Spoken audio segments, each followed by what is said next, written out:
चंपई तो हमारे चाचा हैं, आदरणीय हैं और चाचा के खिलाफ हम कुछ नहीं कहेंगे।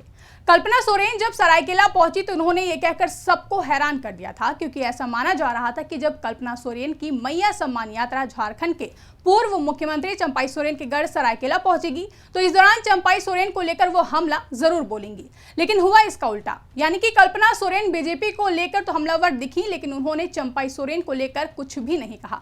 हालांकि चंपई सोरेन के खिलाफ बोलने का अंदाजा इसलिए लगाया जा रहा था क्योंकि जब चंपई सोरेन ने जेएमएम से बगावत करते हुए बीजेपी ज्वाइन की थी तो उन्होंने कहा था कि उन्हें पार्टी में सम्मान नहीं मिला, उन्हें अपमानित किया गया। हालांकि चंपई सोरेन अब बीजेपी में है और चुनाव लड़ने की तैयारी कर रहे हैं, लेकिन इसी बीच अब झारखंड के मुख्यमंत्री हेमंत सोरेन चंपई सोरेन को सबक सिखाने की तैयारी कर रहे हैं। सीएम हेमंत सोरेन चाचा चंपई सोरेन से नाराज हैं। नाराजगी का कारण है कि उन्होंने चंपई सोरेन पर भरोसा किया, लेकिन चंपई सोरेन ने उनसे बगावत करके उनके भरोसे को तोड़ दिया। क्योंकि जब सीएम हेमंत सोरेन जेल गए तो उन्होंने परिवार के किसी व्यक्ति को सीएम पद की जिम्मेदारी नहीं दी, बल्कि चंपई सोरेन को अपने पद की जिम्मेदारी सौंपते हुए झारखंड का मुख्यमंत्री बनाया। जिसके बाद जब सीएम हेमंत सोरेन जेल से बाहर आए तो उन्होंने फिर से सीएम पद भार संभाला। जिसके बाद चंपई सोरेन कहने लगे कि ये उनका अपमान है, लेकिन कहा यह जा रहा है कि अगर सीएम हेमंत सोरेन झारखंड की कमान अपने हाथों में नहीं लेते तो आगामी विधानसभा चुनाव में पार्टी को इसका खामियाजा भुगतना पड़ता और विधानसभा चुनाव जीतना मुश्किल हो जाता।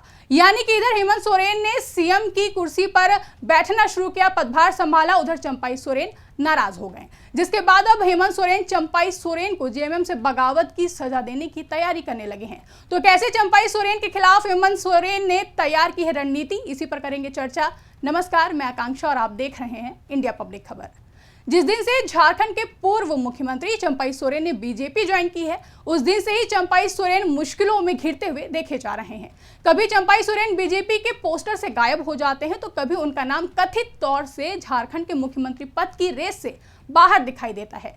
वहीं अब चंपई सोरेन की मजबूत घेराबंदी कर दी गई है और ये काम जेएमएम की ओर से किया गया है, जिसकी डोर सिंहभूमि की सांसद जोबा मांझी और कल्पना सोरेन को सौंप दी गई है। यानी कि चंपई सोरेन को कोल्हान विधानसभा सीट पर सियासी टक्कर देने की तैयारी जेएमएम ने कर दी है। वैसे तो कथित तौर से कोल्हान में बीजेपी के दिग्गज नेता भी इस मामले में जेएमएम का साथ देते दिखाई दे रहे हैं, क्योंकि चंपई सोरेन से उन्हें भी परेशानी दिख रही है। क्योंकि चंपई सोरेन को कोल्हान का टाइगर कहा जाता है, यानी कि कोल्हान में चंपई सोरेन की मजबूत पकड़ है, जो कि बीजेपी के नेताओं के लिए भी मुश्किल बन सकता है। ऐसे में चंपई सोरेन को सरायकेला सीट, जहां से वो इस बार बीजेपी के टिकट पर चुनाव लड़ सकते हैं, उसी सीट पर हराने की तैयारी जेएमएम की ओर से की जा रही है, जिसकी कमान हेमंत सोरेन ने पत्नी कल्पना सोरेन को दे रखी है। वो चंपई सोरेन को लेकर भले ही कुछ नहीं कह रही हैं, लेकिन वो सीएम हेमंत सोरेन के नाम पर सिंपैथी कार्ड जरूर खेल रही हैं। उनकी मैया सम्मान यात्रा जहां जहां जा रही है, उसके जरिए वो लगातार जनता को संबोधित करते हुए कह रही हैं कि जब हेमंत सोरेन जेल में थे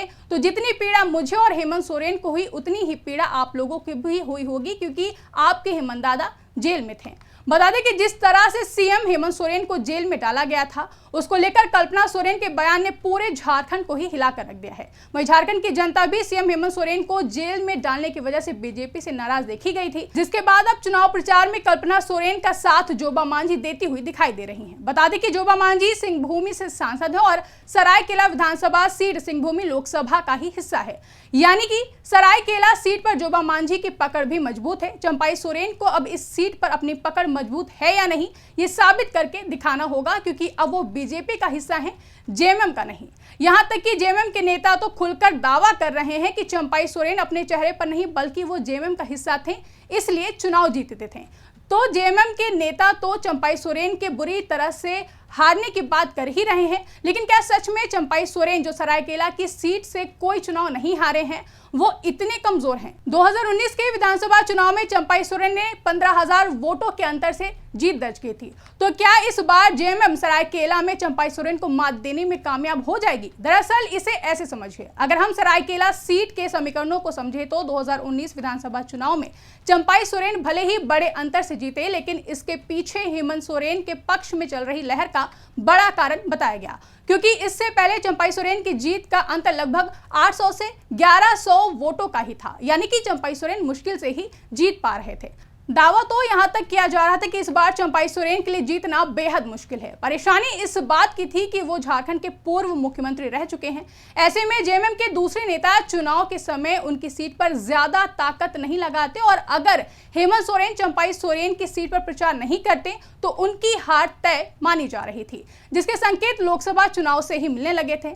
जब 2019 के लोकसभा चुनाव में बीजेपी आदिवासी समुदाय के लिए आरक्षित सभी 5 सीट हार गई थी, जिसमें सिंहभूमि सीट भी शामिल थी। इस सीट पर जेएमएम की जोबा मांझी ने बीजेपी की गीता कोड़ा को हरा दिया था। गीता कोड़ा जिन्होंने 2019 में इस सीट से लोकसभा चुनाव कांग्रेस की टिकट से जीता था, लेकिन वो चुनाव से पहले ही कांग्रेस छोड़कर बीजेपी में चली गई, जिसके बाद जेएमएम ने गीता कोड़ा को सबक सिखाने के लिए कांग्रेस से ये सीट मांगी।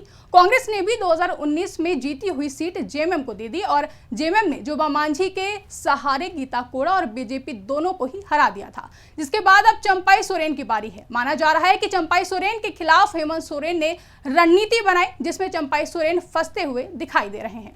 अब बात 2024 में हुई लोकसभा चुनाव की करें तो उसमें भी जेएमएम की जोबा मांझी ने बीजेपी की गीता कोड़ा को बड़ी हार दी थी। इस दौरान जोबा मांझी ने सिंहभूमि में आने वाली 6 विधानसभा सीटों में से 5 पर जीत हासिल की थी और एक सीट पर वो पिछड़ी थी और वो सीट थी सरायकेला लोकसभा सीट। इस वक्त चंपाई सोरेन झारखंड के सीएम थे और वो अपनी ही सरायकेला सीट से जेएमएम के उम्मीदवार जोबा मांझी को लीड नहीं दिला पाए थे।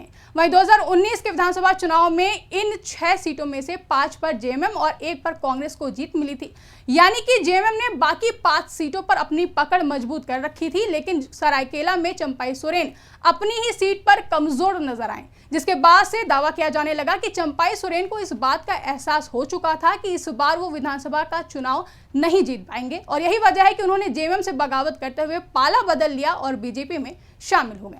लेकिन पाला बदलकर बीजेपी में शामिल होने के बाद भी चंपाई सोरेन मुश्किलों में घिरते दिखाई दे रहे हैं, क्योंकि हेमंत सोरेन पहले से ही कोल्हान पर फोकस किए हुए थे। अब उन्होंने अपनी पत्नी कल्पना सोरेन और सिंहभूमि के सांसद जोबा मांझी को पूरे दमखम के साथ चुनावी मैदान में उतार दिया है। तो कल्पना सोरेन और जोबा मांझी की जो जोड़ी है उसने चंपाई सोरेन के सामने काफी मुश्किलें खड़ी कर दी हैं, जिसके कारण कई हैं।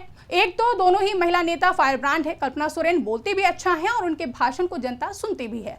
कल्पना सोरेन और जोबा मांझी दोनों ही महिला वोटर्स को साधने के साथ ही अपने कोर वोटर्स को भी टारगेट कर रही हैं। वहीं बात जोबा मांझी की करें तो जोबा मांझी पहले भी चंपाई सोरेन की विरोधी रही हैं और इसी वजह से चंपाई सोरेन की सरकार में उन्हें शामिल नहीं किया गया था। जबकि चंपाई सोरेन जिस सिंहभूमि लोकसभा की सरायकेला विधानसभा से विधायक हैं, उस लोकसभा में विधानसभा की कुल 6 सीटें हैं। उसी 6 में से 1 सीट मनोहरपुर से जोबा मांझी विधायक रही हैं। अब कल्पना सोरेन और जोबा मांझी को आगे करके जेएमएम ने चंपाई सोरेन को सिंपैथी वोट लेने से भी रोक दिया है और माना तो ये भी जा रहा है कि इसी के चलते पार्टी ने बड़े नेताओं को चंपाई सोरेन के खिलाफ बयान देने से बचने के लिए भी कहा था। तो सीएम हेमंत सोरेन जहां एक तरफ पत्नी कल्पना सोरेन और सांसद जोबा मांझी के जरिए चंपाई सोरेन की घेराबंदी कर रहे हैं, तो वहीं दूसरी तरफ उन्होंने कोल्हान में कार्यकर्ताओं के सहारे एक बार फिर से क्लीन स्वीप की रणनीति पर काम तेज कर दिया है। यानी कि साफ साफ कहा जा सकता है कि चंपाई सोरेन जहां सोच रहे थे कि वो बीजेपी में शामिल होकर जेएमएम को झटका देंगे, लेकिन हुआ उसका उल्टा, क्योंकि बीजेपी में उन्हें वो सम्मान नहीं मिल रहा है और जेएमएम ने भी अब उनके खिलाफ सियासी रणनीति बनानी शुरू कर दी है। अब देखना यह होगा कि चंपाई सोरेन इस मुश्किल से कैसे निकल पाते हैं। कहीं ऐसा ना हो कि झारखंड विधानसभा चुनाव के बाद चंपाई सोरेन ना बीजेपी के बचे और ना ही जेएमएम के। फिलहाल आपको क्या लगता है, कमेंट करके हमें जरूर बताएं। साथ ही अगर अभी तक हमारे YouTube चैनल को सब्सक्राइब नहीं किया है तो चैनल को सब्सक्राइब करना ना भूलें।